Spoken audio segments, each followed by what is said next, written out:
स्मरणाने मन शांत आणि स्थिर होतं. सतत विचारांचा गोंधळ कमी होतो. मनाला समाधान आणि शांतता मिळते. अडचणीमध्ये धैर्य मिळतं.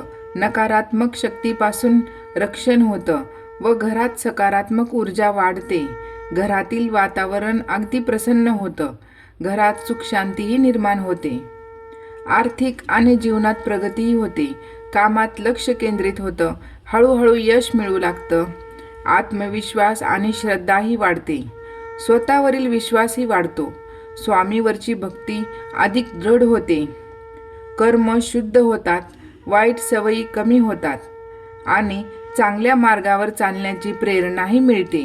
हे सगळं शक्य होतं ते 2 वेळच्या नामस्मरणाने. फक्त एक नियम लावावा. रोज सकाळी किंवा रात्री 108 वेळा म्हणावे. शांत जागी बसून मनापासून जप करावा. शक्य असेल तर दिवा अगरबत्तीही लावावी. मनात इच्छा असेल तर स्वामी नक्की करून घेतात. कामात व्यस्त असतानाही मनात श्री स्वामी समर्थ या नामाचा जप अखंड चालू ठेवावा.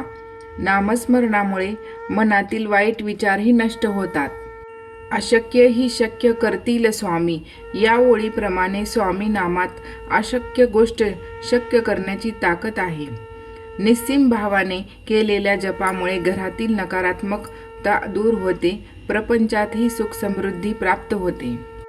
जेव्हा जीवन गोंधळलेले असते तेव्हा स्वामी नाम योग्य निर्णय घेण्याची बुद्धी आणि दिशा दाखवते. मनातील अनावश्यक विचार, भीती आणि नैराश्य दूर होऊन प्रचंड मानसिक शांतता मिळते.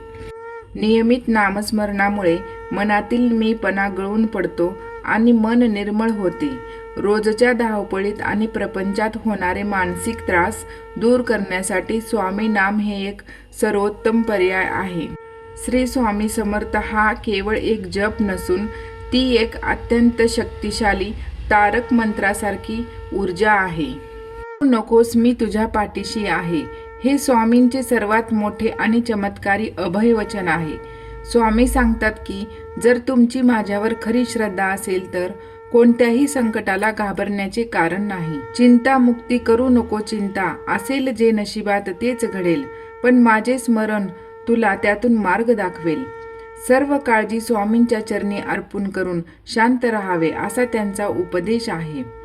कर्म प्रामाणिक ठेवा. स्वामींनी नेहमी सांगितले की नशिबावर विसंबून राहण्यापेक्षा आपले कर्तव्य प्रामाणिकपणे पार पाडावे. स्वामी आळशी लोकांना अजिबात पसंत करत नसत. कष्ट करा आणि मगच फळ मिळवा हा त्यांचा मुख्य नियम होता. ते म्हणायचे की हात पाय हलवल्याशिवाय देवही मदत करणार नाही. जोपर्यंत माणसाच्या मनातून मीपणा जात नाही तोपर्यंत त्याला ईश्वर प्राप्ती किंवा आत्मिक शांतता मिळत नाही. मी म्हणतात चुकीच्या निर्णयामुळे अनुभव वाढतो आणि योग्य निर्णयामुळे आत्मविश्वास. म्हणून निर्णय चूक की बरोबर याचा विचार करायचा नाही. निर्णय घ्यायचा आणि पुढे जायचे. जीवनात एक क्षण रडवून जाईल पण दुसरा क्षण हसवून जाईल. या जीवनरूपी प्रवासात येणारा प्रत्येक क्षण जीवन जगण्याची कला शिकवून जातो. जीवन 2 दिवसाचे आहे. एक दिवस तुमच्या बाजूचा तर एक दिवस तुमच्या विरुद्ध. तुमच्या बाजूच्या दिवशी गर्व होऊ देऊ नका आणि जेव्हा दिवस तुमच्या विरुद्ध असेल तेव्हा थोडी सबुरी जरूर पाळावी. प्रत्येक माणसात देव असतो. मग तुम्ही मंदिरात का जाता? खूप सुंदर उत्तर. वारा तर उन्हातही वाहतो पण त्याचा आनंद सावलीत बसल्यावरच मिळतो. तसेच देव सगळीकडे असतो परंतु त्याचा आनंद मंदिरातच मिळतो.